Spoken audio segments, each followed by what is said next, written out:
Your willingness to be here and your attendance here today at our technical committee meeting. There are some new faces. It seems like we're always welcoming new people to these meetings, and that's exciting because it means there's renewed interest and people keep coming back too. So we appreciate that. But we'll just do some introductions, go around the table and just state your name and organization you're with, and we'll get through that. I'm Mike Mills. I am with the June Sucker Recovery Implementation Program. I'm Sarah Johnson with Central Utah Water Conservancy District. I'm Dale Fonkin with Utah DWR. Clayton Wolf, Living Source. Ed Sorensen, Spanish Fork City. Richard Nelson, Utah County. Chris Kelver, Department of Natural Resources. Karen Magnan, Saratoga Springs. Devin Steyerly with Forestry Fire. Jason Allen, Utah Lake State Park. Tim Struthers with Lehigh City. Reed Price with Orem. Roger Adams, Provo. Brandon Snyder with Linden.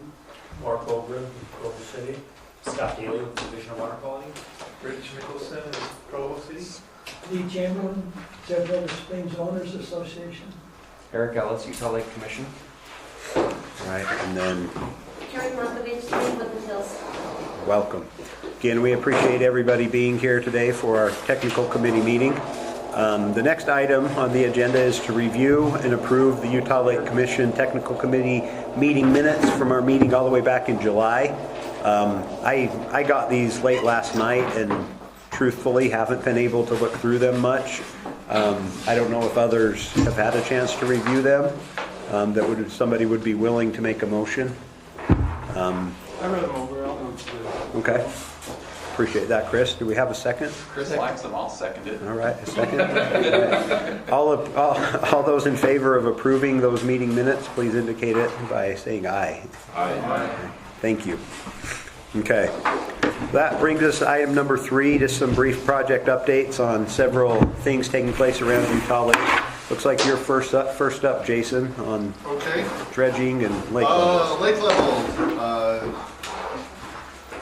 7.1 as of yesterday.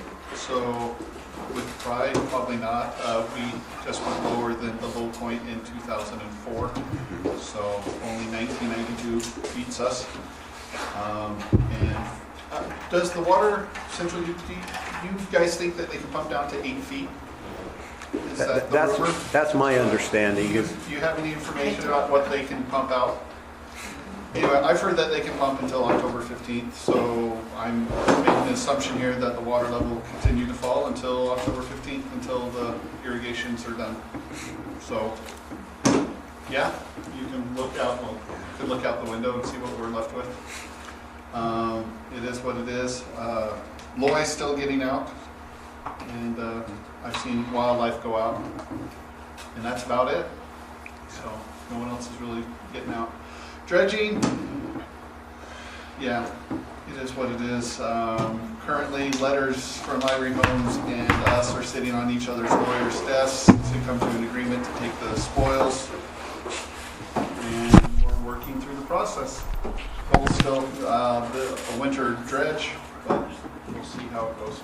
Really no big update. Is the issue Ivory Homes would like the dirt and?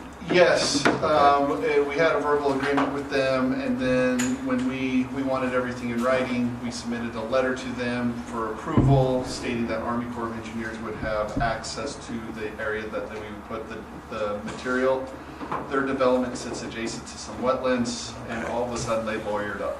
Okay. So it's still friendly, we'll still get it, but now we want everything nice and official, and I think the letter is currently sitting on Heather Schultz's desk in the AG's office. Okay. So we'll see how long that process takes.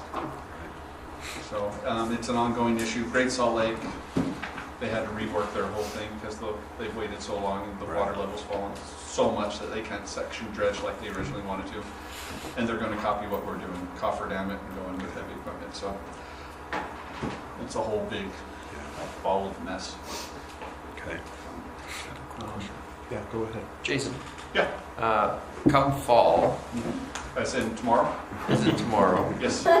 Temperatures are dropping. Yes. We get a little precipitation. Yes. With with a lower amount of evaporation, is the amount coming into the lake more approximated to be the amount leaving, so it might stay stable? I Or would have no idea about the numbers. I Does- think historically in the fall, does it continue to drop, I guess is the question. with what I've seen historically is that we've got about another month that it drops, and then November it levels off. Yeah, it slows down some. What happens is the water entering the lake through the Provo, Hobble Creek, Spanish Fork, there's less irrigation demand, and so those flows increase. And we see higher inflows, but evaporation is still pretty significant, even at 70 degrees. So, yeah. Jason, so the 7.1, is that feet? Yeah, 7.1 people. What is the official term? Compromise. Compromise level? Is that what the? Yes. So, and that means that we've got like shed deep water out in the Ringus, for example. How much? 7.1 feet Below compromise. below compromise, right? Did I get Yes. the terminology? So in compromise? Yes, it's it's a court order 489. It's elevation level. Where's full? 4489. 4489. And change. 0.045. Yeah. 8 feet.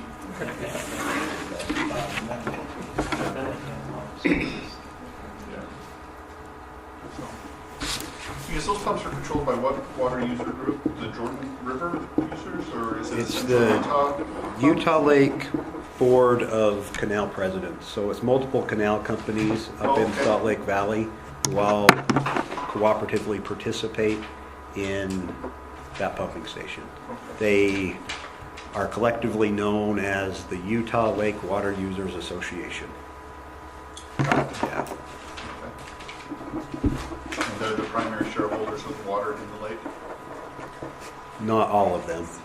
Some of them have secondary water, not in terms of irrigation, but secondary water rights. That puts us down to like 31% to give you guys a percentage of full. So, but it's hard all over. Yuba's down to I think 5 or 10%. Rockport's dropped significantly. Paiute's down. Really, Jordanelle and Deer Creek seem to be the ones that are maintaining it the best in starvation. They're still in the 60s and 70s. So we need a good winter. Any other questions? So moving on to carp removal. Carp removal has actually been quite productive over the last 6 weeks. If you remember at all of our meetings so far this year, I've reported that we're behind where we were last year. And I mentioned that last year wasn't particularly a great year. We've actually caught up to where we were at this point last year and gone beyond that. So despite the difficulties with the water level, carp removal has actually been pretty effective over the last 6 weeks or so. We're anticipating, as long as Bill can still get out to where the fish are, that it should stay good. But of course, that's always a concern. And he's gotten very creative in how he gets around and gets out there in order to fish. So that's proceeding. In connection with that, we funded an assessment of our carp population through Utah State University, and they've been very active in gathering data. Back the last half of August, they completed another round of population monitoring on the lake. I don't have the exact numbers in terms of density, but it is again lower than what it was last year. So if you plot our annual carp density, it's steadily declining. We're continuing to make progress. This evaluation that they're doing should give us a good idea of what our current carp population looks like, its ability to rebound, and give us an idea of what we need to be doing going forward, where we're at in relation to our goals. That's kind of where we're at. It's mostly positive. I've heard when lakes can shrink to such a point and biomass in the lake is maintained, you can't get kill off from lack of oxygen in the water. Are we approaching that at all with only 30% left in the lake? I don't think so. Okay. We haven't had any evidence of fish kills, and Okay. probably we'd have to go back to the water conditions of the 30s where we had those types of conditions. Utah Lake stays so well mixed that I don't think we have pockets that would go anoxic. I mean, one concern could potentially be Provo Bay, areas in there that get separated from the rest of the lake, but I don't anticipate that being a problem. We'll talk about the data monitoring network that we've established over the last month or so, and DO levels of the 3 stations we have now are, they're pretty good, 6 to 8 to 9, depending time of day and whether or not there's a localized boom or something like that. So during the HAB, we did have some lower oxygen levels at nighttime. We had a lot of photosynthesis, and then the DO sag at night. So we got down to some pretty low, like 2s. We had one sign that went almost essentially to 0, but I'm not sure if that's a buried in the mud kind of thing or some quality control. But there was some evidence of low DO. Interesting. That's just data we've never had before, so that's... And then in terms of fish kill, I think we talked about this last time, there the health departments and some of the monitoring folks observed some fish, carp mostly, I guess, standing here and there, but it seemed to be more of a normal kind of rate, not really anything. There didn't seem to be much concern with it. I passed by your Parks and Rec director a couple weeks ago, and he was mentioning that they were getting reports of carp dying upriver. Did you ever hear anything about I haven't. Okay. Who was that? Scott Henderson, probably? that? Scott and Doug. It's Both just brought that up. wishful thinking. Oh, Yeah, they're like, so, and they asked me, so who cleans that up if it happens? Not state parks. well, we've actually been involved with that in the past, and the river's gotten so low, and the fish have been trapped in these pockets and these pools. We've worked with the division in some shocking and removing them, and Lloyd, he's there along with us. Yeah, I believe next week myself and Deloitte will be out there in the river netting carp. I think below Columbia Lane. Right. So a number of carp swam up the Provo River even as early as mid-June, well before the HAB occurred in the lake. It's kind of a phenomenon that we see as the lake gets lower, cooler water temperatures in the river. The carp are drawn to that, and they've gone all the way up to Columbia Lane. Columbia Lane there's a large irrigation diversion. It drops probably about 20 feet, so the carp can't get any higher. And there's probably about 6 ton of carp stacked up in the Provo River there.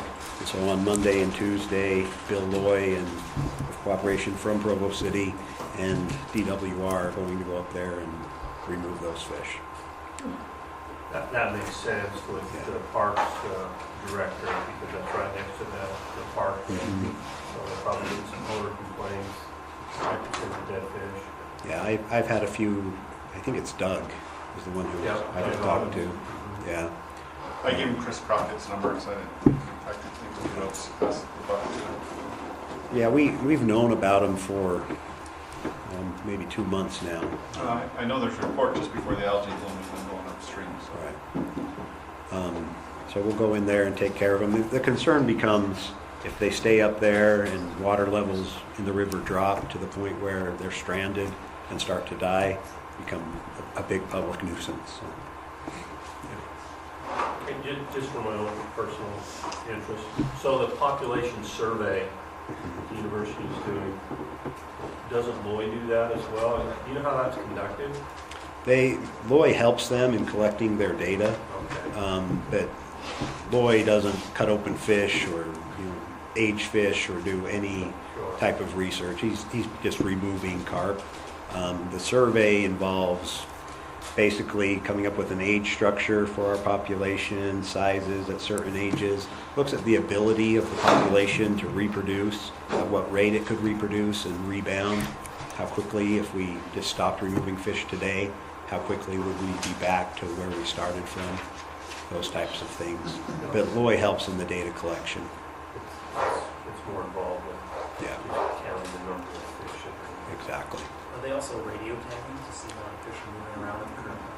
We haven't radio tagged for, it's been at least 2 years, but we did do a few rounds of telemetry work on the lake to see how carp move.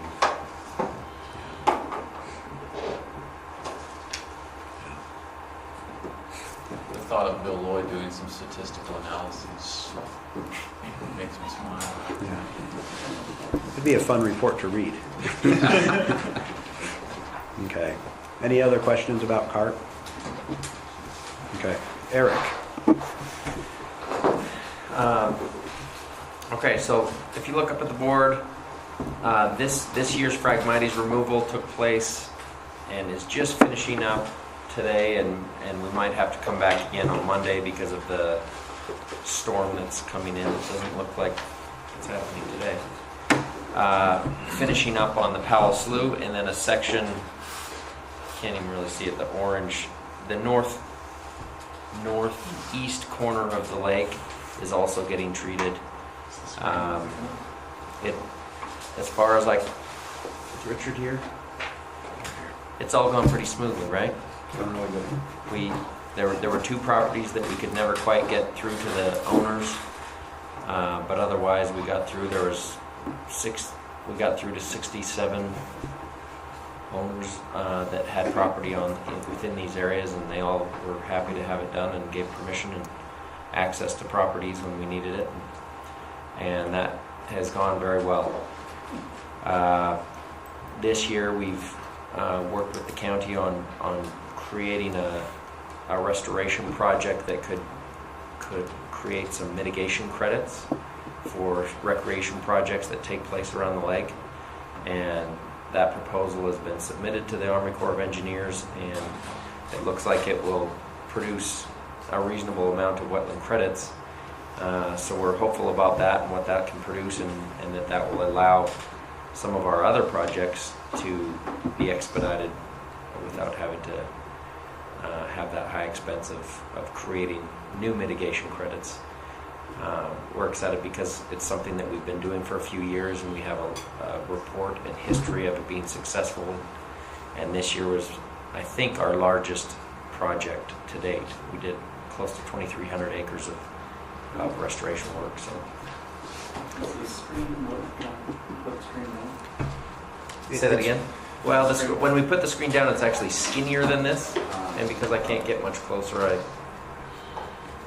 figured this would be our best bet.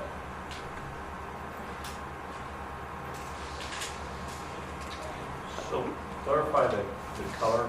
So the colors are essentially the breakdown of treatments that have taken place, and then it's also a great way to assess every 3 years or so. Each of the areas that have been treated are revisited, and regrowth is sprayed at an on-ground level. So they'll send a land tamer out into that area, and typically there's about 10 to maybe 20% regrowth of Phragmites, and they'll go out and retreat that without having to do it with the helicopter where it's much more broad. They'll take care of it at the localized level and do retreatments where needed, spot treatments. Essentially all of the mapped Phragmites after this year will have been treated at least once. And then going forward, knowing that there's regrowth on a regular basis, at least to some degree, it'll just be an ongoing process of doing a flight around the lake, figuring out where new regrowth has taken place, and then treating those areas. That's impressive. The whole lake? Yeah. That's awesome. Prof, can I point? Yes, We please. started at this project in 90, let's say 2009. 9. Yeah, so 2009. And then we did Saratoga Bay, and we did North Shore. And then we did the South Shore. And then we did this area. That's what we did last year, right? And that got smashed into this year. And it's this area, I think, is all back together. And then we'll finally save the hardest for last with Powell Slough. So, yeah, And there's a good chance that we will actually be able to smash big portions of what we've done this year. We were excited to hear that the Nature Conservancy acquired a Marshmaster.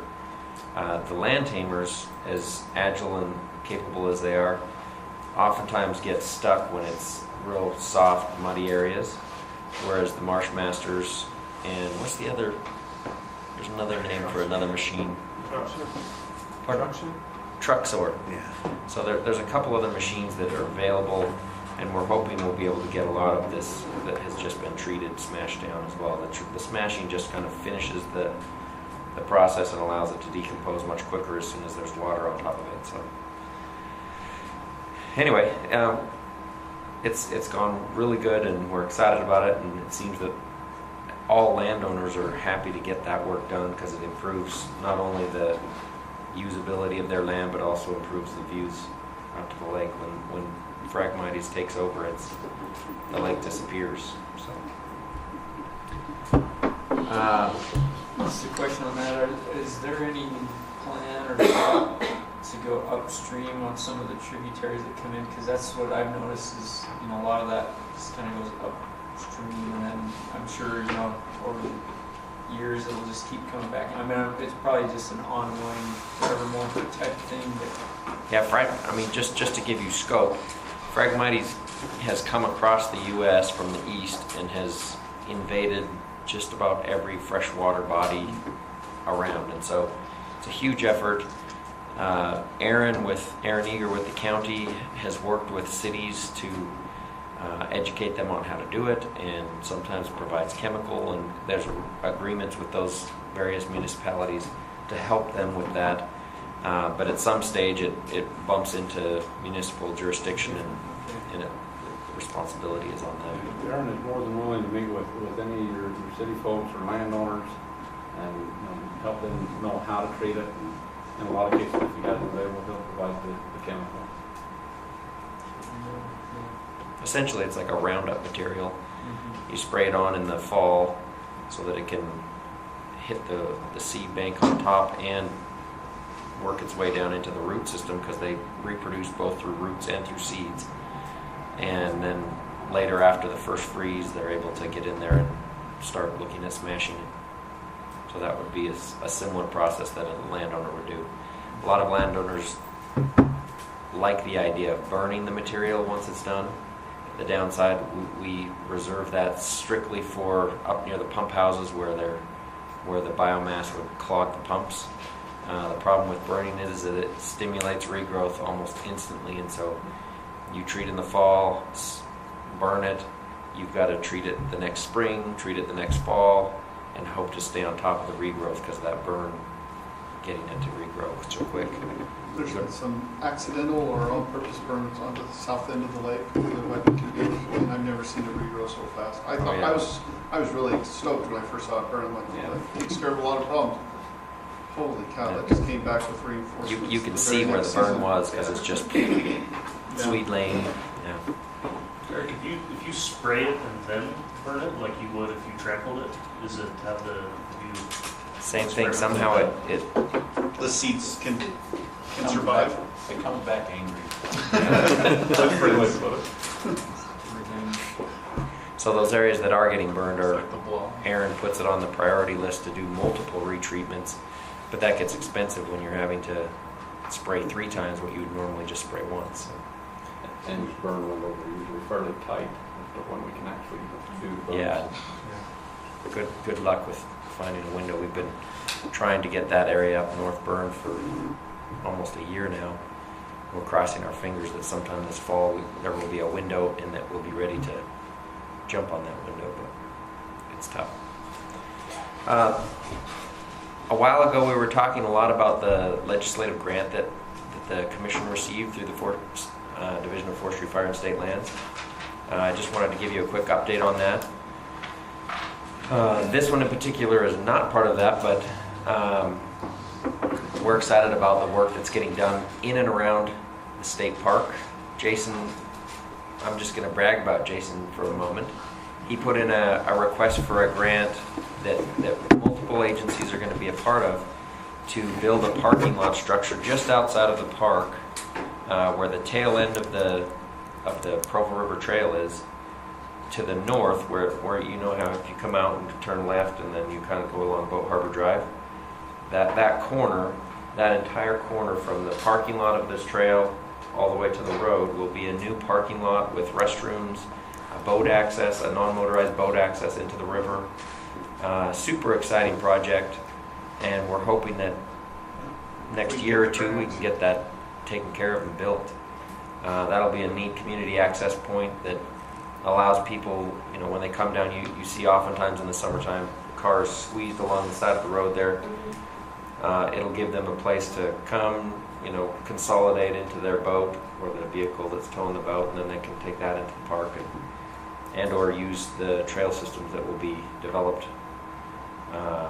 in that area.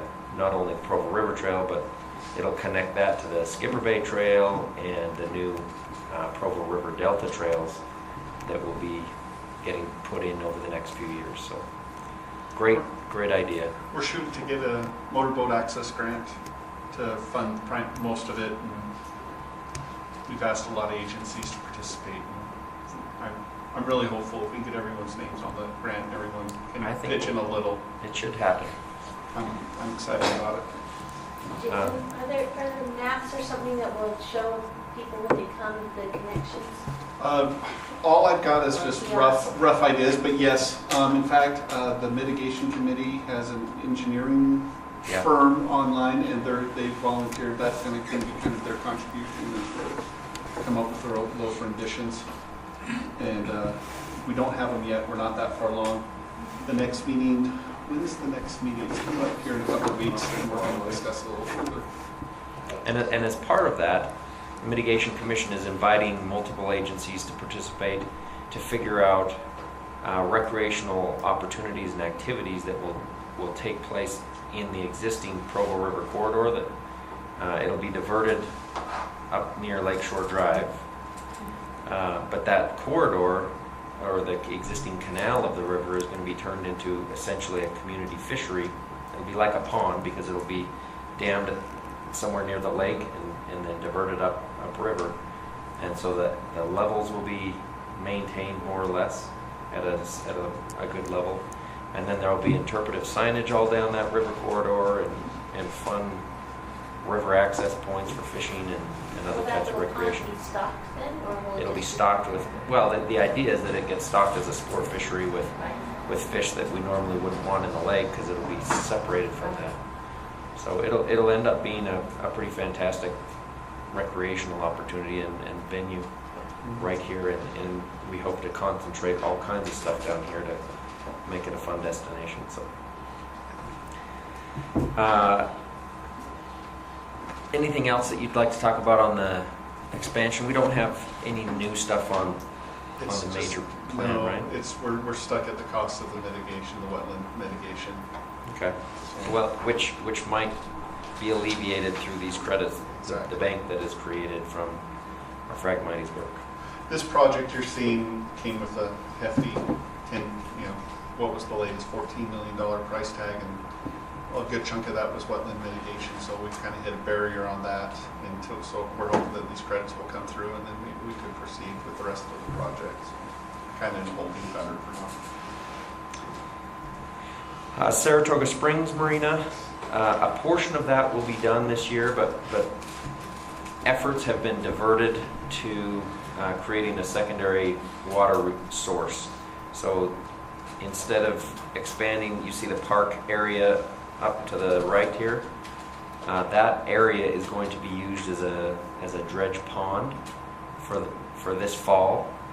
So they'll dig it about 30 feet deep and pump out of the harbor, out I think another 2,000 feet or so to create a channel where water can be pulled from. And they'll have a little pump stationed inside their park. While they're at it, they're going to try to dredge the entire marina so that that's taken care of, and they can utilize their dredge pond system and permits at the same time. So we're excited about that, and then in the following year they can refocus their finances and take advantage of the grant, as long as we can get that extended an extra year. So are they going to expand parking, or is that all just a small park trail system? No, that'll be, so the master plan includes additional parking. It includes some playground type areas. It'll also include that jetty to the north that you see coming out. Yeah. And likely that jetty will curl around, won't come all the way back and join on, but it'll be a protected area, and that'll be swim area, with a dock system that kind of protects a little inner area with sand added. It'll be a really neat area for their community and whoever else wants to go there. Is that a public access? It is. And so it's kind of like the park here, except the normal parking for if you're not launching a boat, you don't have to pay to use their parking. But it's a very popular boat launch area, so the parking lots are usually full with their boater access. American Fork Boat Harbor, their expansion plan that they applied for a grant for, they will be able to complete more than enough to take advantage of the full grant. But that will include at this point the expanded parking lot and hard surfaced areas, as well as a couple bathroom facilities. The remainder of the beach area and that flat work in between the beach and the parking lot will take place probably the following year. In the meantime, they were able to acquire the property kind of on the top left. Northwest side. Yeah, northwest. They acquired 5 new acres to the park, and that will be where the beach area and some of that other stuff on the left side there will be developed. But we're excited because right now the parking structure isn't quite sufficient for the boater demand in the summertime, and that'll really improve that, and it'll have a new flow system so that people can get in and out of there a little easier and more efficiently. Spanish Fork Trail alignment, they will have their final draft package here within just a few weeks. And that is for the alignment study that takes their trail from I-15, where the community trail ends, and take it all the way out to Sandy Beach. Richard Nielsen and the county have partnered with the state and are doing a really impressive expansion project on Sandy Beach. Here's a rough image of what that'll look like. And this trail alignment study, if we can get them to build the trail, will be a great kind of convergence of those two projects at the same time to take advantage of what's being done to improve Sandy Beach. As a side note, Sandy Beach is one of the 3 beaches that we have right now that have been adopted in our Adopt a Shoreline program, and so trash pickup is much more frequent, and it's when you go down there you notice that it's not the place that it used to be even today with the cleanup effort that takes place on a fairly regular basis. Who adopted it? This one was adopted by LDS Earth Stewardship. It's a chapter of a larger organization. And they have, it's a big group, so they when they go down, they've got 30 people or so, and can really have make short work of that big beach. So Vineyard Beach, I don't have a great update on it, but it's just to the south of Vineyard Beach is this Water's Edge development, and that will come with additional trail that ties into the existing town of Vineyard shoreline trail. It takes it all the way up until it almost connects with the Vineyard Beach Trail. And so that'll be one of the gaps that we work with county and our other agencies to fill that gap with trail. But we're excited about this one because it adds 2 beach access points that are community access points and a community park up on the north end of that, as we've probably looked at before.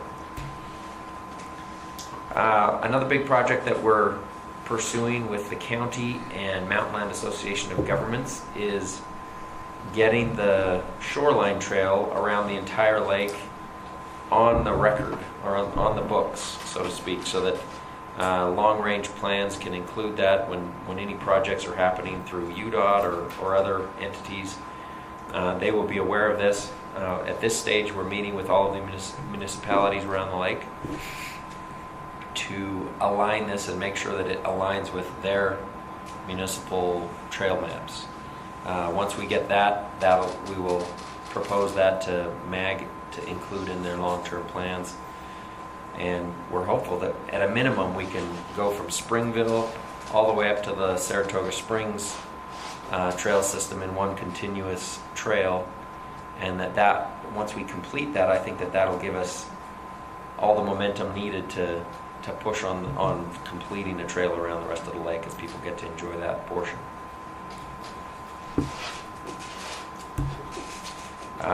Just as an example of one of the connections that is being completed right now, this one ties over to the Loch Lomond subdivision and all the way back to where the trail ends, kind of near Scott McLaughlin's at the end of Old Saratoga Drive. Is that what it's called? Dry Creek. And so that portion is, they're building it this fall, are they not, Richard? That's my understanding. So as each of these little segments get done, we're optimistic that we can complete the whole system, at least on this northeast corner of the lake. Just that alone would be awesome because it would connect the Provo River Trail, Murdoch Canal Trail, and Jordan River Trail all to the edge of the lakes, and we can come explore and take these loops. Yes? But who maintains the trails?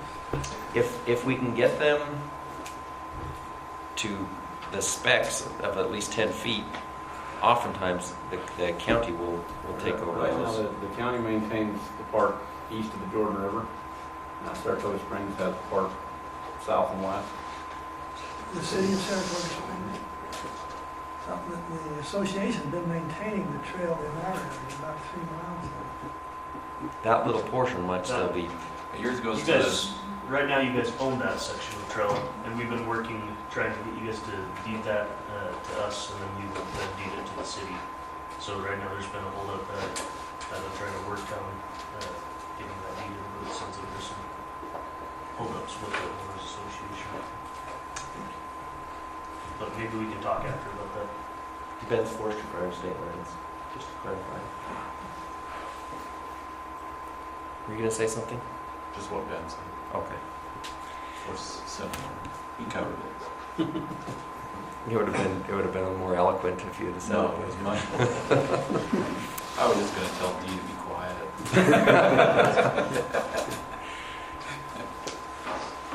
The Adopt a Shoreline program, we got one new addition. It's a, I forget what they're called, Marine Sea Scouts. It's a girls Sea Scout group that we've met through the Bonneville sailing program. They are going to adopt the Vineyard Beach, and we might even get another one. Where's Clayton? We might have Clayton adopt a beach along the front of the Vineyard development. We'll have to figure out the details of that, but it's picking up steam. We hired a new individual, just so you know. Sam Bragard is our new outreach coordinator. He took over Luke Allen's position, and he'll be working to develop the Adopt a Shoreline program and see if we can get most of our popular access points adopted, at least initially. We've been posting on social media a little bit more about this program and have had some responses right off the bat, so it shouldn't take long to have most of those adopted and taken care of. Where did Luke go there? Luke was pulled by his brother to go be his marketing person up in Salt Lake for a law firm, for his brother's law firm. It is. Let him know when you guys, I'm assuming that when the garbage is picked up, are you also paying the dump fee to drop it off? Interesting question. We actually were able to reach out to one of the landfills, and they were willing to provide we made an ID for Jay Ashworth anyway, and we're exploring to see if some of these other groups can get a similar ID. It's a volunteer cleanup ID, and it gives them permission to drop one load of 500 pounds or less once a week. And for our Adopt a Shoreline, we only do it 3 times a year, so that would be our request, is 3 times a year. And otherwise, we do pay for it. If you end up having to pay for it, let me know, especially when it's slow shoulder seasons. I pay for the dumpsters, whether they're full or empty. Oh. I have 0 issues filling those up. I may as well. Awesome. The park may as well do its part. Okay. So let us know but free's always better. That's great.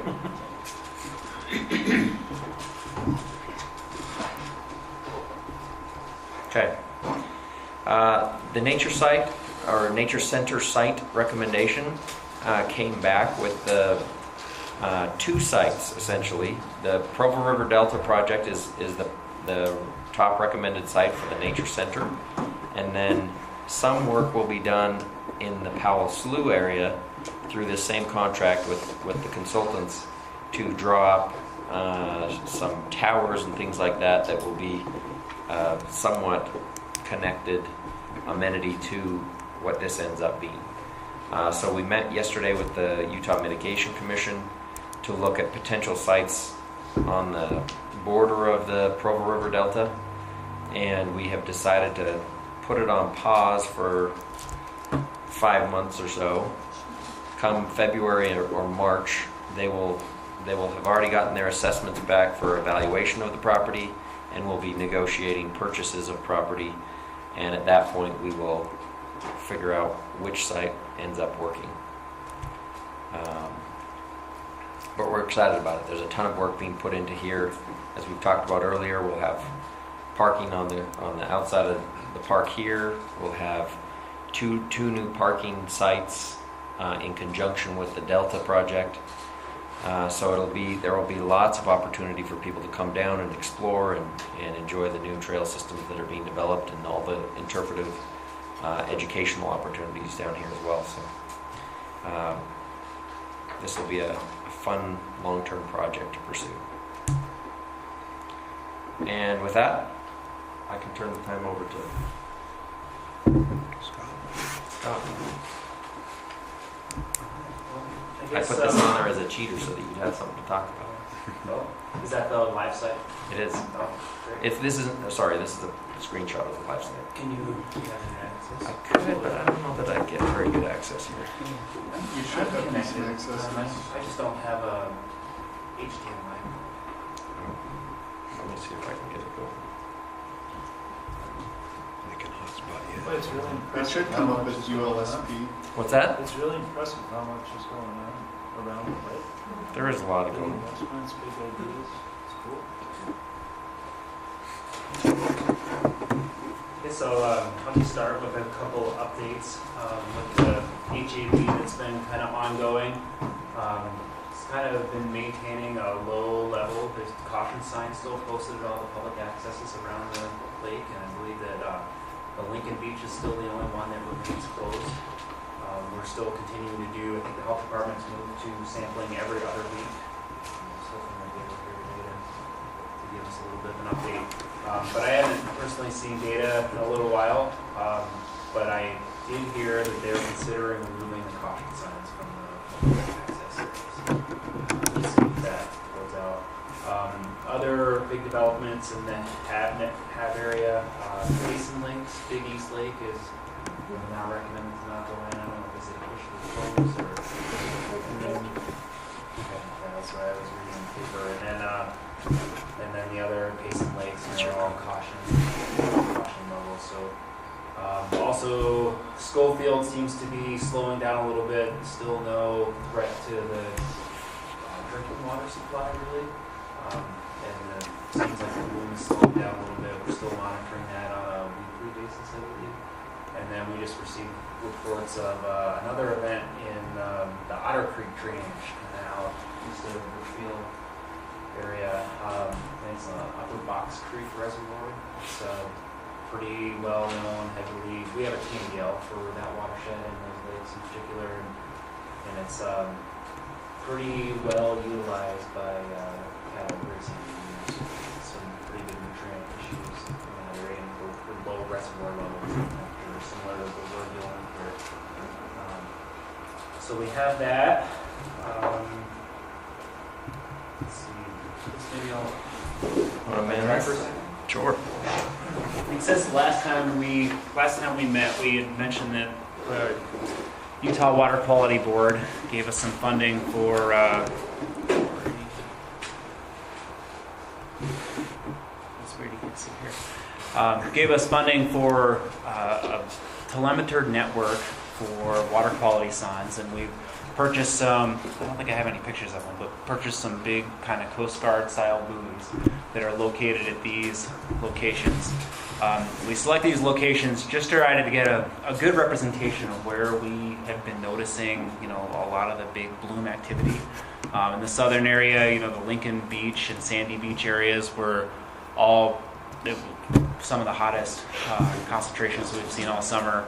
Out from the state park here, and then up around the Geneva area. Ideally, we would have liked to have gotten more a little north on the northern one to get closer to the Utah Lake outlet to help us assess what's going on in the Jordan River.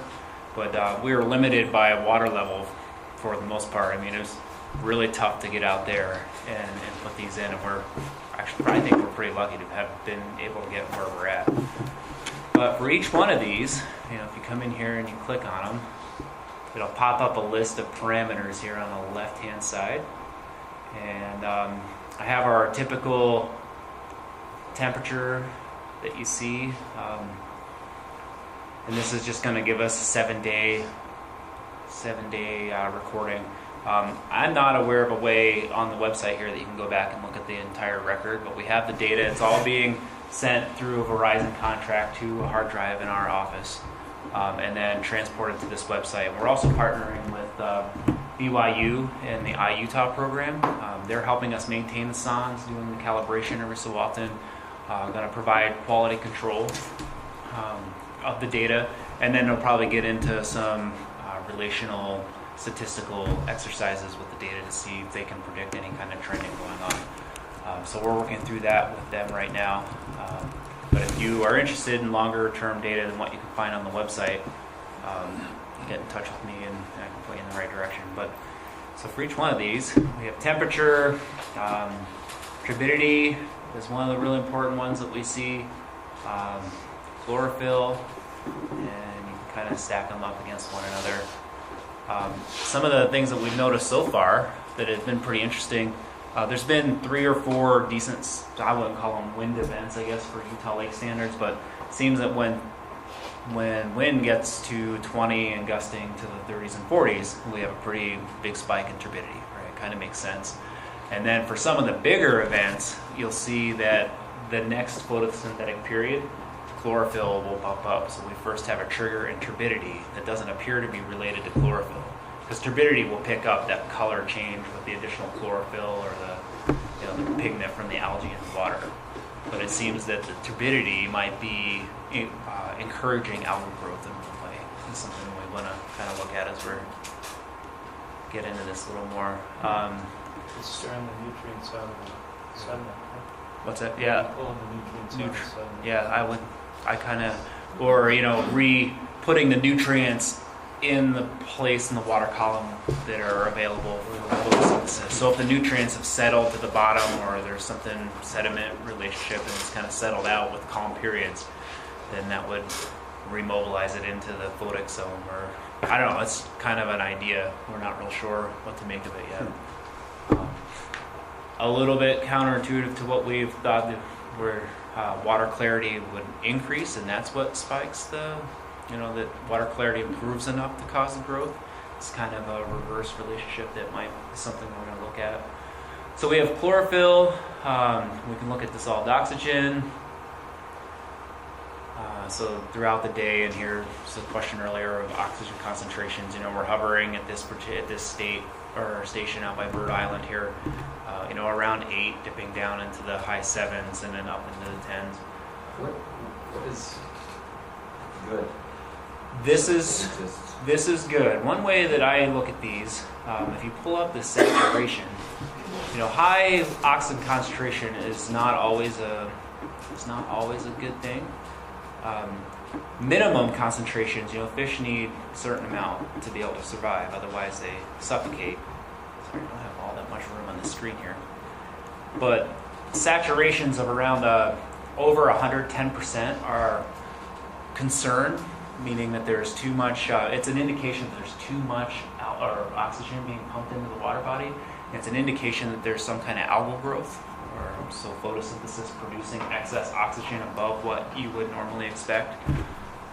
During the bloom, some of our sondes, we were getting 220% oxygen saturation. So it was pumping out. And usually what that can be an indication of is during the daytime, you're pumping all that excess oxygen in there. But at nighttime, those organisms respire and will suck all that oxygen out and produce carbon dioxide. And so the high oxygen saturations can be an indication that there could be a potential for low oxygen levels during the night and early morning hours. And then one of the things that we were able to incorporate with these sondes is this phycocyanin. And what this is it's a pigment that is related to the blue-green algae. So it's a pigment that all blue-green algae produce. So it's a little different than chlorophyll. Chlorophyll can be produced by any photosynthesizing plant or algae. And this is specific to the cyanobacteria. So only cyanobacteria This produces is my understanding, yeah. So we can, if you pull up chlorophyll, I haven't really looked at any of these relationships yet, but if you pull up chlorophyll, there you go, next to this. And I understand that the units here are not, they're in this relative reflectance units. So you can see chlorophyll going up, but then also, you're also having a response in the phycocyanin. But sometimes they're not always the same. There's instances when you look through here, well, you'll get a bump in chlorophyll, but phycocyanin will just kind of be hovering along. Chlorophyll values, for when we were in the HAB, were really high, 60 to 80, so they're quite a bit lower now in this particular station. So we're hoping, the goal of this whole thing is to be able to develop the relationships with these parameters along with some of the other things that we have at our disposal, like the satellite imagery, the ongoing phytoplankton monitoring, and then some of these other ideas that are out there to be able to develop a network where we can have essentially an early warning system and say, hey, these conditions, temperature's right, we're seeing this in dissolved oxygen, this is what chlorophyll, turbidity just spiked, we expect to see a big bloom in the next week or so. They're doing this in the Great Lakes.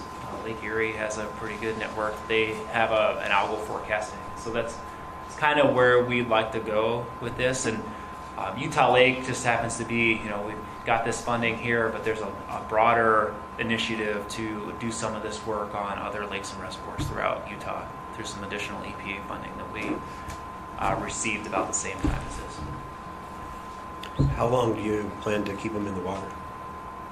Well, for this year, we'll get them out before ice. Okay. The ice will destroy them, I think, Yeah. and then we'll put them back in. And these are dedicated for Utah Lake, so we hope that they're in for the growing season for every year, as long as we can maintain the equipment. Yeah. You made arrangements to get them removed? As far as lake level? I'm not sure. Okay. State Lands has Maricopa County Okay. and Lloyd. I think water... Did you go out with our crew when we put them out there? In a jet boat, but Okay. it's not able to. Yeah, and one thing that we, when we, shopping for these, and I was kind of just witnessing what they were going through, but we got them actually in the shop. They're quite a bit bigger than what they look like on the brochure. So we actually had to take our boat and build a crane on the boat to be able to lower them in, so a little logistical hitch. So I'm hoping we can get that particular boat back out there. It's a John boat, it's a larger John boat, so it drafts lower water, but I think even still they were kicking up. They had to use the trolling motor to get around certain areas. I just want you to think about it. I'm in the same boat with the parts buoys. We have an airboat as well, but we don't have a crane on built on it, so maybe we'll have to do that too. So, but I'm letting this crew see that. Scott, what's the frequency that someone has to calibrate to go to the site? I'm not sure what the SOP for this calls. I think it's every couple weeks or every month. So, I'm not sure how they're doing it. I assume so. Yeah, I'm sorry, I'm not sure how they're. So does the public have access to this? Yes. To the data? Yeah, so it's on. I have. That's my presentation shows for the WQDataLive.com. Yeah, and how do I get back to your? You just pull it over. I'm not sure. Just turn it into a presentation. Yeah, it's weird because I couldn't see the Just for some reason it shares the screen. There's no conversation. So the airport has a weather station? is That's that the right? site for it. Yeah, the Provo Airport has a weather station. You use that to- That's the one that I was looking at just when I was curious about what's going on with the wind. One thing, there are a couple other smaller weather stations around the lake that are managed on that. You can find it on the University of Utah's Meso West weather station network. And there's, geez, I wish I could remember. I think there's one down in the Lincoln Beach, Goshen area. There's a couple over in Saratoga, out from Geneva. And, I was surprised how variable, when you get a wind event, it doesn't affect all the stations in the same way. It's quite a bit different.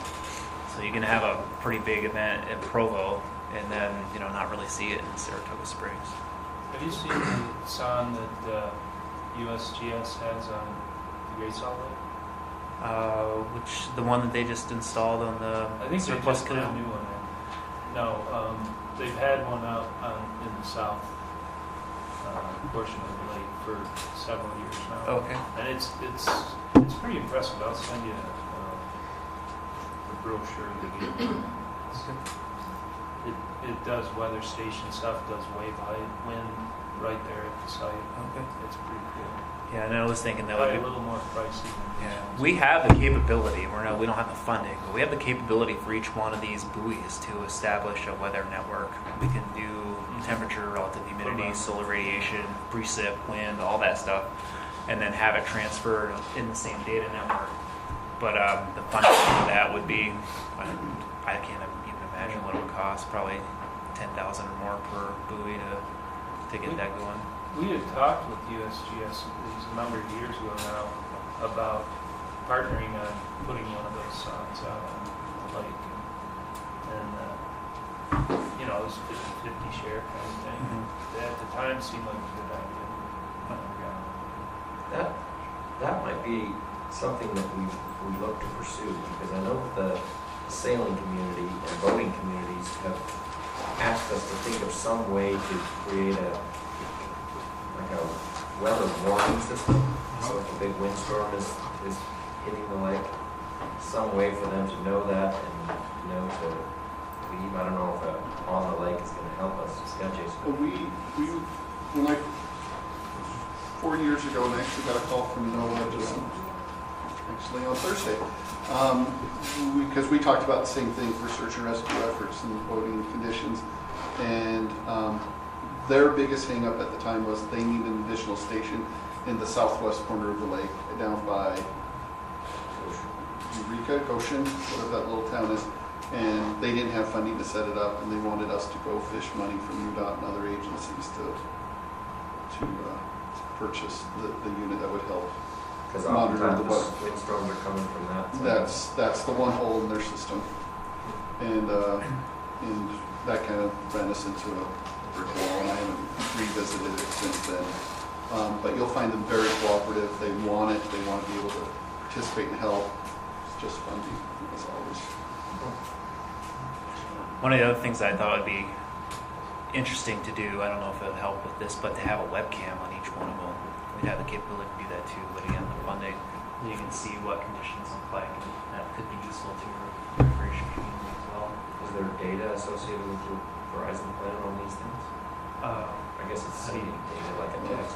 Yeah, so I know the water ski club would jump on that, and you probably can pay for the cameras. we have a data plan for each one of these. Essentially, it has its own cell network. So we have, we're on the hook for $40 a month connection fee for each one of the songs to transfer the data.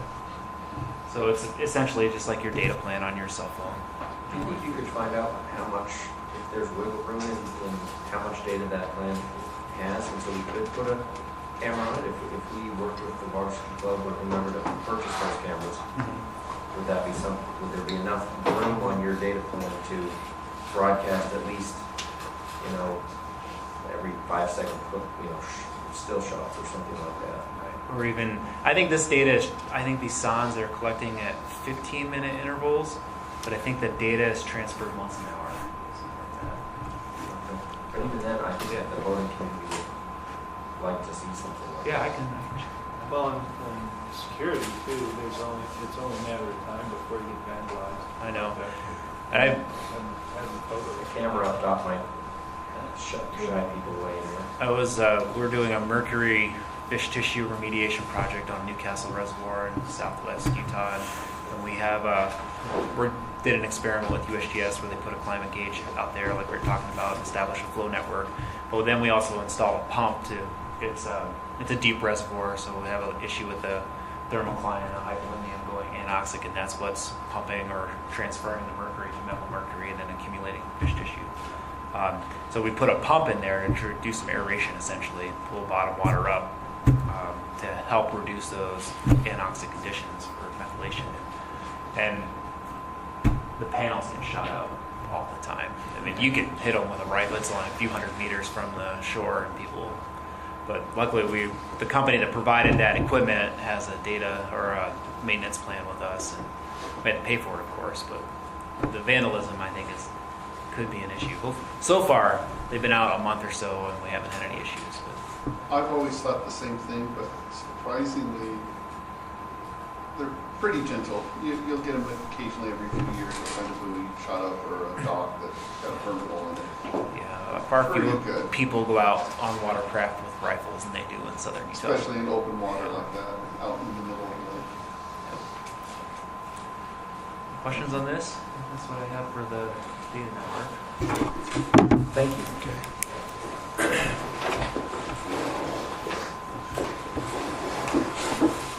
So, in conjunction with water quality, one of the things that we're hoping that this body can help with is we'd like to have kind of a subcommittee assigned to look at treatment options, both acute treatment options, if you will, and long-term solutions for algae blooms. And so Jeff Ostermiller, you guys were all here for his presentation, either at the last meeting or the one before that. He had been taking all of a couple hundred companies had submitted ideas, and water quality is okay, vetting those on the, looking through their research and vetting them in that regard. But they would like this group to look at them more from a policy standpoint and kind of develop some criteria for what we're hoping for long term, so that we have one treatment option for when there's a massive algal bloom that's going to impact downstream users. We can hit a button that says, okay, we're going to treat it with copper sulfate or whatever that option may be, and then maybe we look into some aeration systems, or maybe treating the lake with one of the ideas that popped up just as an option would be, when treatment plants and any other changes that are going to take place have taken place, and there's a control on nutrients coming from those facilities, that's whatever it is, that might be a point at which we might consider treating the entire lake with alum or ferrous, which will bind up the phosphorus that's on the bottom of the lake that every time we have a windstorm is stirring up and creating the opportunity for algal blooms, regardless of what's coming into the lake.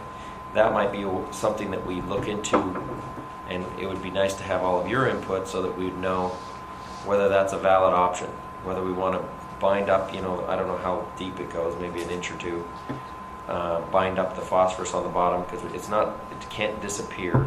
We can't make it disappear, but if we were to bind it with that chemical process, it wouldn't be available for algal blooms in the future. So This is one idea of many, hundreds. yes. DWQ's been approached Most of with. the ones that we've gotten calls about were, they have hit the news kind of almost nationwide, and we were getting calls from firms all over the country saying, hey, we have the solution to your problem. Just let us fly this chemical over the lake, and you'll be good in a couple days. But, there's the issue of dealing with that magnitude of calls. Yeah. But then there's, I think the idea with the subcommittee would be to go through the process of permitting and vetting Yes, create a what map for it. Right, what's that? create kind of a map of how Yeah, it happens with, if we need to say, go ahead on this, who needs to know about it, who needs to give permits, is it Forestry, Fire and State Lands, is it Fish and Wildlife Service, is it all of the above? And looking at the environmental risks, Fish and Wildlife Service, I assume that the endangered species would be really concerned with something like this. But you know, it's not just, hey, here's this option, it works. True. Let's go do it. We need to have some kind of process in place to be able to make those decisions in a way that we feel, you know, all the partners are satisfied. Not endangering more fish. We're not creating some kind of legacy metal problem of copper to the Jordan River sometime down the road. And then the treatment of the idea of mining phosphorus in the sediment, you know, that's been done in different places. So that seems like that would be farther down the road, and we know better through the modeling and stuff what the interactions with that sediment layer and if that's really bioavailable for growth. So I think that would be longer term that group should look at. But the immediate concern would be dealing with those calls for treatment. So I'll send out an email to this group, and if you would like to help with that committee, let me know, and then we'll kind of get a download from Jeff Ostermiller, both of companies that have supplied their proposals and also some criteria that he has put together to this point on how to filter through those, and then we'll pursue through that subcommittee what the permitting process is going to look like for the ones that we're interested in, and have that nailed down so that if and when that need arises again, we will know what we need to do. Are there other groups that aren't represented on our technical committee that we would want to include? Fish and Wildlife Service, one that Scott brought up, and we can pull them into the loop very easily. But do people know of others that we probably should include in this? Or I think we pretty much have everybody else covered. I go back to the comment that I made last meeting. We're a group of planners and engineers and lots of varying expertise levels, but when it comes to knowing whether or not a product can be, you know, for lack of a better term, pixie dust dropped on the lake and take care of our problem, I don't know if we have the expertise amongst us to be able to judge that. And I would be interested. Water quality will still assist us on that side of things. So they'll still be reviewing the literature on whether or not these submissions are valid. Part of the criteria will be, in order to submit a proposal, you need to include literature cited or research that demonstrates that this works with fish, in a large lake, on a whole lake, you know, some of those parameters. Of the 200 submissions, how many seemed legitimate? This might work. Because the skeptical side of me, and having sat in Eric's chair before, a lot of ideas are tossed our direction, which didn't really seem to make a lot of sense. I'll say that I've been pretty disconnected from that.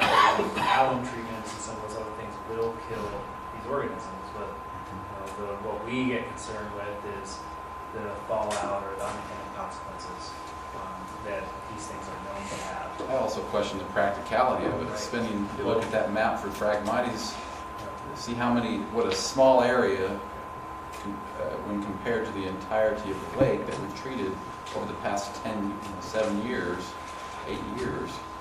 It just seems impractical to do anything on a short notice. The cost for doing these, I mean, I don't know what it would be, but it's going to be really expensive practice to do whenever we have these events, and if we continue to have low water levels and low temperatures, and they're as prevalent as they are now, we could be spending millions of dollars on these treatments.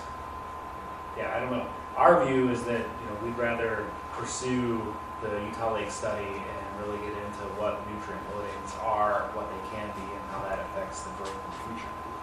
That to us seems like a more viable way of limiting these algal blooms, and then maybe we investigate these along with it to help the future. But, I mean, yeah, the practicality, I think that's the biggest thing. I know that you get legislators, can't we just get in there and take care of the problem? Can't we just stir the water up? It's not that easy. One of the reasons this is such a big issue for us is that a couple of these companies have had a direct line to the governor's office. Yeah. And basically convincing them that this is what they should be doing or not. We're basically ignoring a solution that works. And so it puts us in a tricky position to show that we're actually doing something, but also trying to take our time and step through it in a way that makes sense and it's best for the lake and the long term. But it's Don't sweat those ones that come to the governor's office. I worked there for a while, and anyone that has an email address to the constituent services gets in contact with you because it goes to their office.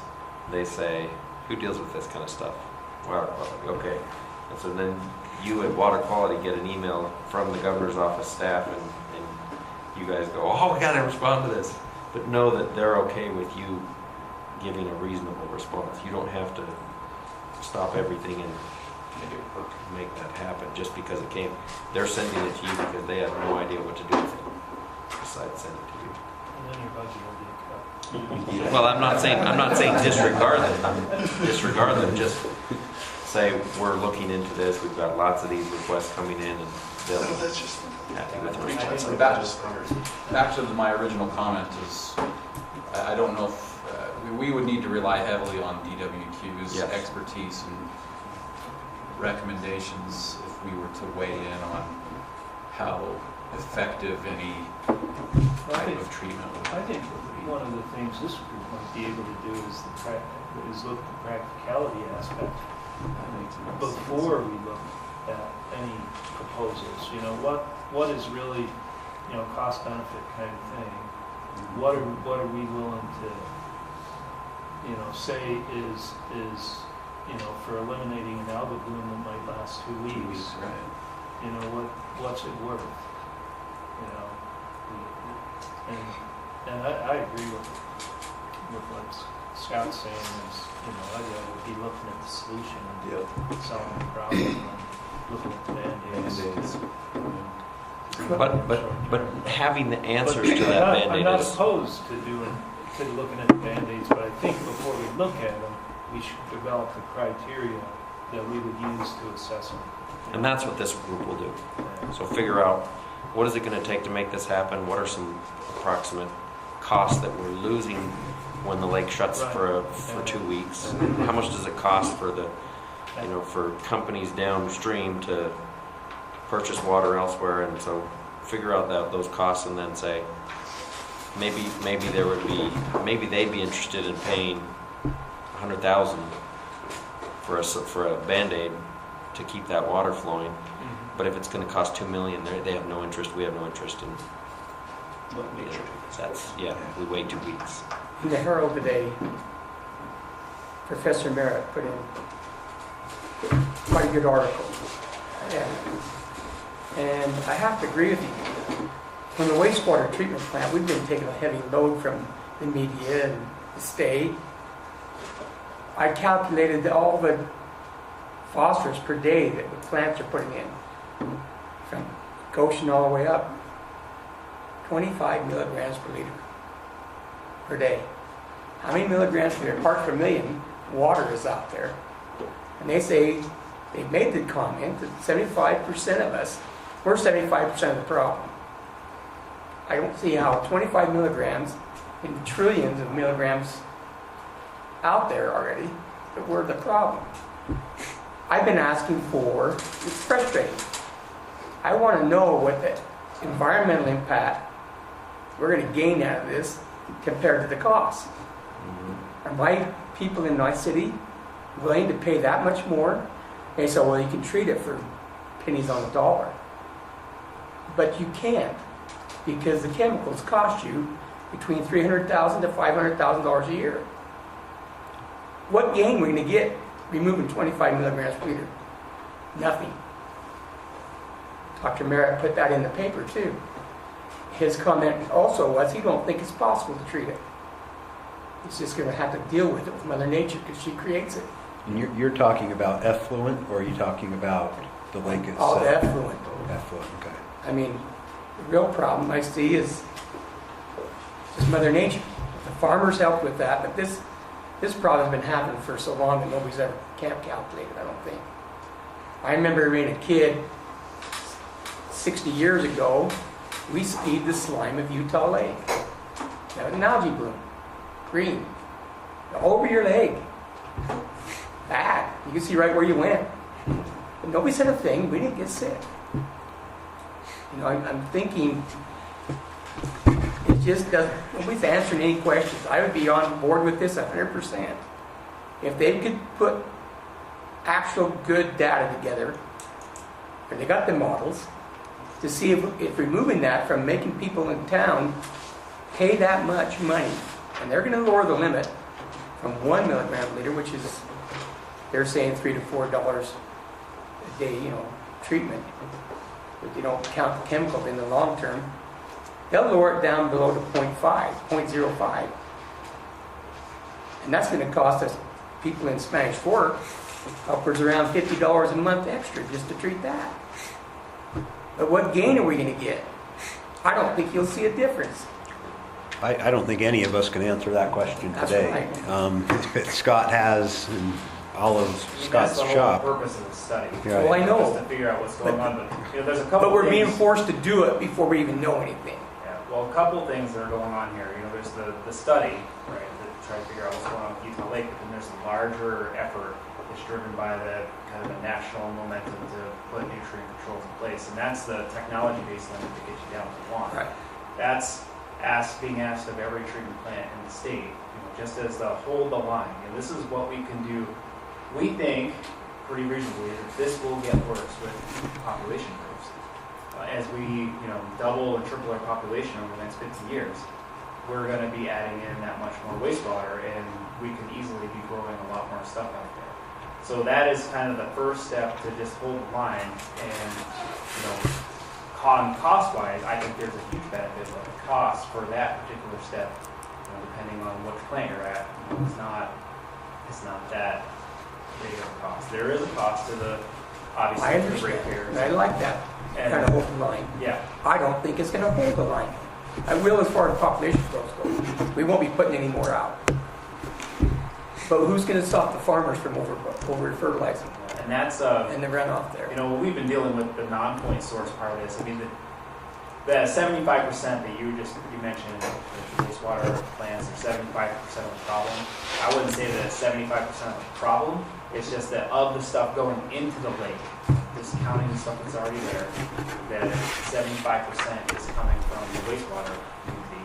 And that's Dr. Merritt presented that in his most recent presentation to WEAU, and then the information was given to Water Quality. Yeah, So he's kind of verified some of that information, but you know, it's what happens to that when it's in the lake. You know, how does that interact with the stuff that's already stored there in the legacy sediments that we were just talking about? How much of that is available for growth? How much is exported down? Yeah, you can't get rid of the phosphorus unless you harvest the plant. And there's no way to do that. So all the some of hundreds their- of years, centuries of phosphorus, and the phosphorus that Dr. Merritt mentioned is created by the lake itself. For only 60% of it's not available. But still, all that's in the mud out here. So wind blows, and we get the blame for it. I mean, it's stirring it up. How are we going to get rid of that? I don't see in 2 centuries from now that they'll even notice one iota when we do this for the plants. I do want to say help reduce the whole line. But there's no proof that's even going to do that. I think this discussion is probably bigger than our technical committee Okay, I'm and sorry, probably but play out. It's It's frustration on my It's a tricky balance to go through that process and demonstrate that it's going to have an impact versus the timing. You know, get through that process, you have to take that first step first. But you know, it's a really delicate balance to be able to say, hey, we're going to look at this long term, but then also show that we're making progress, and it has impacts to your ratepayers. You know, it has an impact to the recreationists of this group.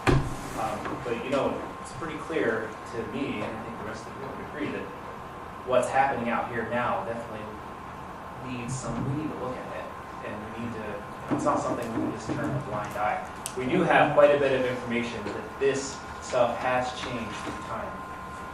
nutrients being imported into the lake have changed throughout human settlement and continue to change. We see that in our sediment cores. We see that in the diatoms and the other algae that have been recorded in the sediment, and how those are favoring higher nutrient concentrations over different sediments. So things are changing and going in that direction. We're increasing the problem. I can see it. It just gets frustrating. Yeah, Because we get the blame. Wastewater plants, we get the blame, and we're not. And for what I sympathize with that, because I feel like some of the stuff that you've all seen in the papers,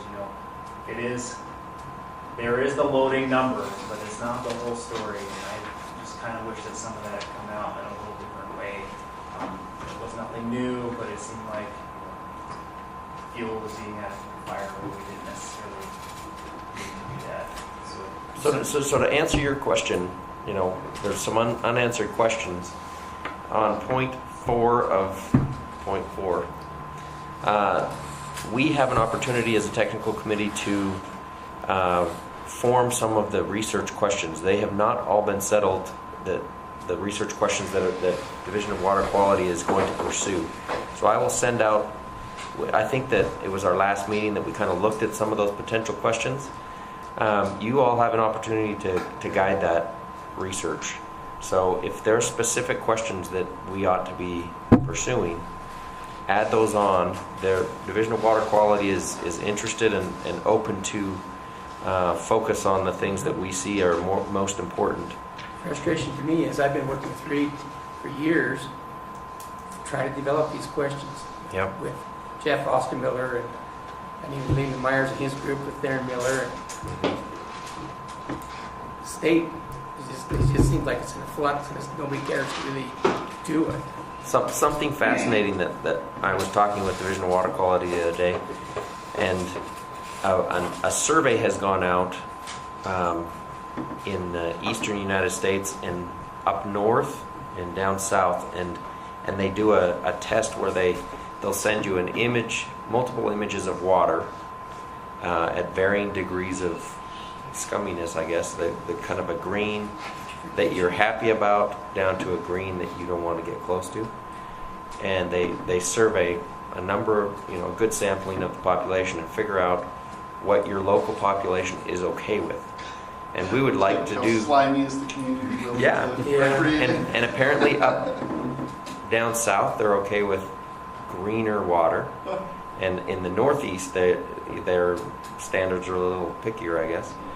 But we would like to do something similar in the valley, because once we can figure out what people are comfortable with, because from a water quality standpoint, by and large, Utah Lake is usually just fine as far as recreational water resource for that purpose alone.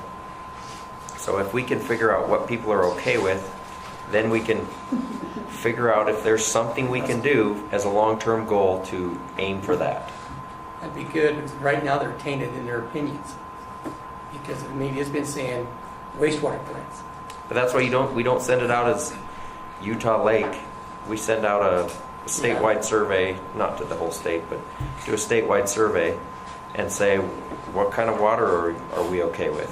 So when we were going down the road of developing those tech-based phosphorus effluent and then nitrogen ones that are tagged along with that, we did 2 larger studies, commissioned CH2 and Hill did the study, and one was the economic cost. What is it going to cost for each of the individual plants, and what's it mean to the ratepayers to hit that level 1? And I think that's, we've gone around to all the different communities, the city councils and all the wastewater providers, and have had those conversations and developed that. The second part was that survey, exactly you're talking about, the rivers and streams, where we did that.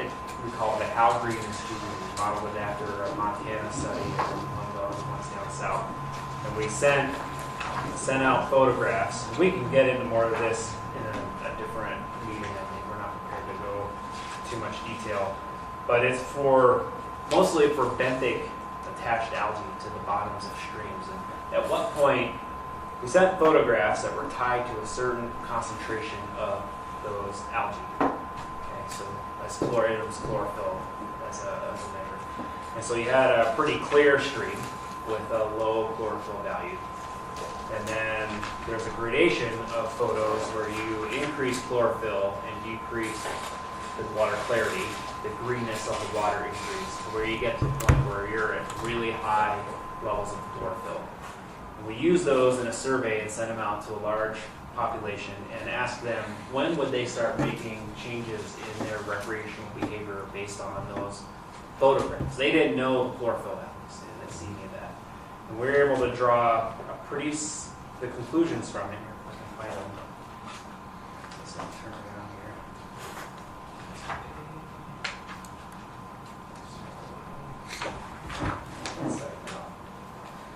There was a pretty sharp decrease in when users would recreate in the water, and then you all of a sudden hit a concentration of, I think it was 150 micrograms or milligrams per kilogram per meter squared, so an area of the riverbed. And then users decided to not recreate once you hit that value of chlorophyll. So I can find that here It's somewhere. okay, I didn't mean to bring change Yeah, the thing, but I I could have something told that- you that they want clear water, period. That's just people that don't understand that that clear water could be filthier with chemicals than this green. But you look at Lake Powell and Lake Mead, and those most certainly have a chlorophyll concentration. I mean, they are green, but when you go jump in Lake Powell, you don't think of anything but, paradise. And so that people most certainly have a degree of allowance for Well, something. and this study also, it was more of an economic study. So there's a couple parts. It was how green is too green, with the idea that we want to establish some kind of recreational criteria around our nutrient program. So now the only way that we really assess recreational criteria is based on E. coli, whether or not there's a risk to harm people. But I think the recreationists are looking for more than that. If they're changing their decisions to go from a really green water body, driving past it to go up to a higher mountain stream, making a decision to, there's an economic cost to that. So this study also puts an economic value to each of the water bodies and how people make those decisions. Yeah, but they also make a decision on how close it is, the convenience of it. Right. So trying to put one But they, one stipulation point on it. Well, now we've also taken Utah Lake and we've shown it now through the media that it's toxic, and your data suggests that it is not toxic. which So data is that? the data you guys have on your toxin- website, yeah, toxin the data? toxin data. We have really high toxin concentrations. in Where? beach. On the beach. And- But how many samples have you taken of the lake that are toxic? Right. Well, None. the whole debate of the toxin None. thing is So interesting. you've now made the I- lake toxic. I don't want to get into Okay. You just have. So you have, you're bringing up the yuck factor versus toxin data. And I think it's unfair that you cause Utah Lake to be a toxic lake.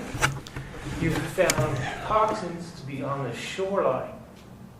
The lake Richard? itself is acres and miles of nice water. I don't really want this meeting to go the direction that it went back in July, where we were, attacking one another.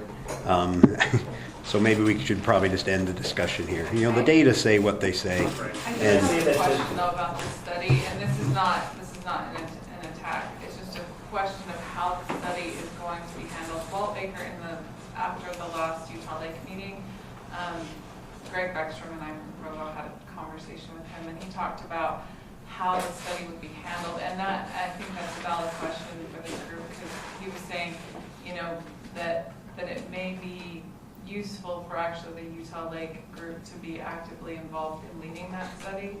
And in that way, because of the different groups that are involved in that, I think it would help to be able to talk about it in a, more holistic and overall view. Yeah. So that you're not, and then I think the results at the end, if you have a kind of that larger group and the more stakeholders involved, I think the results at the end would be less controversial because you've been involved in the process. So it's not, well, DWQ did this study and we don't know what their agenda is, or, I wanted to make mention of the study. The Water Quality Board provided $1 million funding to help support this study. It let us get into the certain research questions. And one of the things that we wanted to do, and I think there's interest from the commission in your conversation with Erica, is assessing what the recreationists expect of a particular water body. And I brought this today just to kind of show as an example of what we've done for the state for rivers and streams.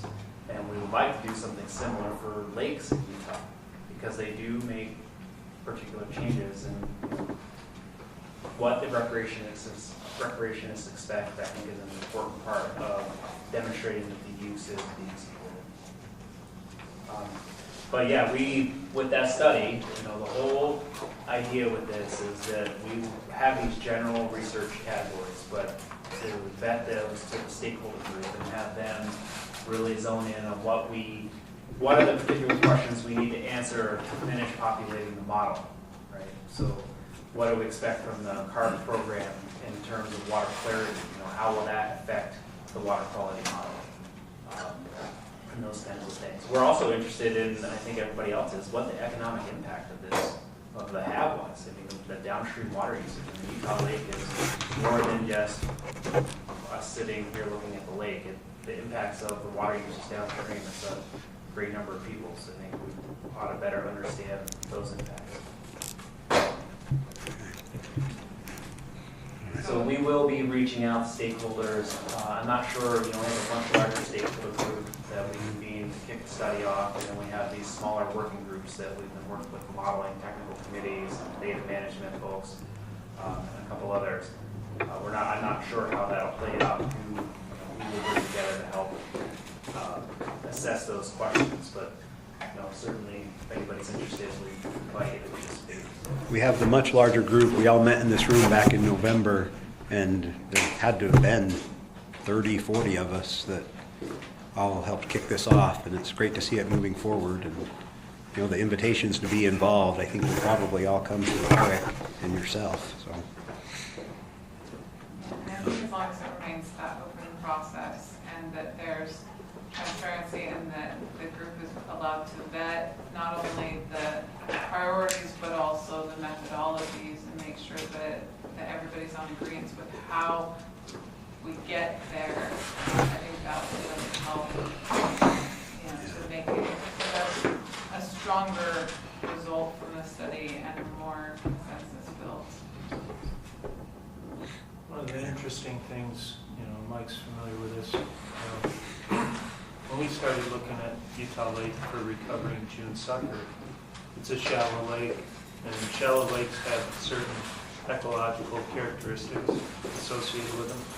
And typical shallow lakes in their pristine condition are clear water lakes with aquatic vegetation that produces, that rooted aquatic vegetation that really absorbs all the nutrients and actually has some effect on water clarity and maintaining the clarity of the lake. And the scientific literature is out there. There's 3 drivers on shallow lakes that affect tripping a lake from that macrophyte, aquatic plant-driven state to the turbid algae-driven state. And those 3 drivers are bottom-feeding fish, nutrients, and lake level fluctuation. From the June sucker program, the only thing that we had control over that we could really look at were the carp population and getting those bottom-feeding fish out of the lake. And at the time, over 90% of the fish biomass in the lake was carp. And we did the research, and the research said you can get on top of the carp population if you hit it hard with mechanical removal. We didn't want to rote-none a big lake like this. It just wasn't feasible. And even with the research results saying we could do it, we still had opposition from people that were involved the whole way. And that's the thing with research. It's never going to be definitive. It's just we'll get results, and there's always going to be people that don't agree with them. But the bottom line is nutrients affect shallow lakes, And we know there's multiple sources of nutrients out there. And we know that historically Utah Lake wasn't in the condition it's in now. There are a number of case studies that go along with what you're showing. Some Midwestern lakes where they, some stuff in Europe where they remove those carp populations and then also reduce the nutrient inputs and have shifted that lake to a clear water state. But you need both in conjunction. You can't just do one and expect. I mean, if we took out all the nutrients today and didn't change the ecology of the lake, we have no reasonable expectation to be able to improve water quality. Right. But and then vice versa. You know, if we didn't take out the nutrients and took out all the carp, we could actually probably make things worse. So you need both of those in tandem to be able to have an impact. And that's been demonstrated in a number of places throughout the country and the world. Never any place as big as Utah. No, Never. it's the biggest in the world. This is going to be Unfortunately, I've got to excuse myself. I have another meeting that I'm late to at this point. So Reed, What? yeah, I'm sorry. I was hoping to wrap it up by 11. So there's really not much left on the agenda. I'll take it over. Yeah, adjourn us, and We're down to comments, right? I believe so. Thank you. Thanks, Mike. Thanks, Mike. Okay, let me pull up my agenda. Just to make sure that I'm not skipping anything. Okay. So down to roundtable updates from committee members. Is that different than general comments?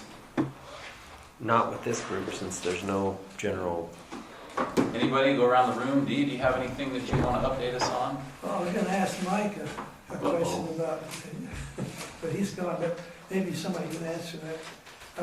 Australia has a tremendous carp problem in their rivers and so forth. They've been studying using Cyprinus herpes virus to control them. It's species specific for carp. And doesn't that evidently affect any other fish or animal or humans. They're starting a program this year to put that out to kill our carp. It's quite effective. I think it kills the carp in about a week. I wondered if we here at the commission or anybody or Mike in the state have looked at these herpes, Cyprinus herpes virus. I'm not sure if Mike would be. We've been paying attention to what they're doing in Australia and watching to see what the results will be and see how effective. So you're following what they've done? Yeah, I think it's one of those things when we get into maintenance mode on the carp population, it's one of those things we're probably going to consider on how to keep that population down. Right now, we're being pretty effective with how we're working. I was just, the question I would have too, that when you kill that huge population of carp at once, what's the public reaction to violence? Okay, Rich. Okay, just a couple quick announcements. So we are trying to wrap up some of our tasks for the study. Mainly, we're going to put out a call for data, so asking anybody to submit data that has it, that would be included in this first phase of the study. I think we're shooting for the end of September to put that call out, so just kind of keep that on your radar. And then I'm also trying to schedule a subgroup meeting of our technical stakeholders to look at the model selection process that we've gone through in the report we've generated, and then to kind of discuss the University of Utah's grant that they've received for developing a eutrophication water quality model for the whole Jordan River Utah Lake Basin. So we'd like that meeting scheduled tentatively for October 4th. So if you'd like to participate in that, I know Rich is going to be there, and I think Mike and some others that have been on that committee from the start. Our comment period for the IR is closed. I don't really have a timeline on when we'll be through those. So I just want to let you know that closed on the 9th. We do get comments, I think, from a number of folks in this group. And then I'll just say that if anybody has questions about the Tibble Fork sediment release, maybe just get with me afterwards. I know that may have been on some of your minds and what it means for Utah Lake and some of that stuff. But we've been ongoing monitoring and kind of working through that process. Thanks. Okay. Mark? Probably just a question for Scott. You had mentioned that the health department was sampling the lake. I guess I was always under the impression the health department leaned on Division of Water Quality for their guidance of whether signs are posted. We provide the data to the health department. In this case, after the initial response, we were running around trying to collect all the information ourselves. But then we kind of division of labor where the health departments would collect at the marina public access locations, so they collect phytoplankton, and we grab the open water sites and then process the data for them. And then we basically just feed that data to the health department. And they're the ones, we're helping them guide them through the decision process, but it's ultimately the health department's making the calls on closures.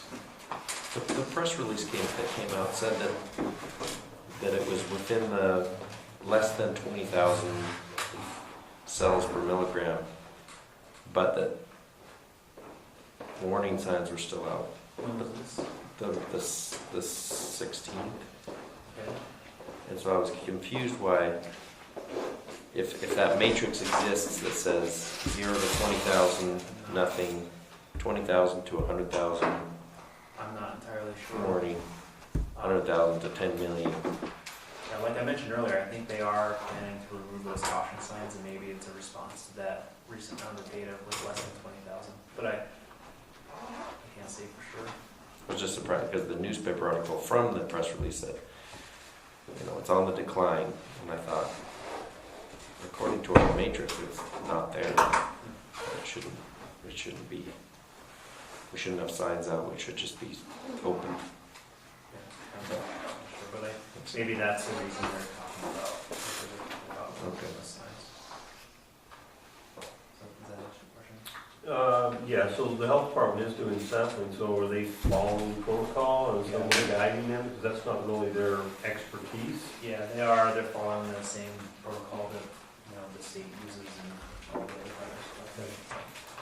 But yeah, it was health department helped us out. We didn't have the capacity to be able to collect all this data that we would have needed to.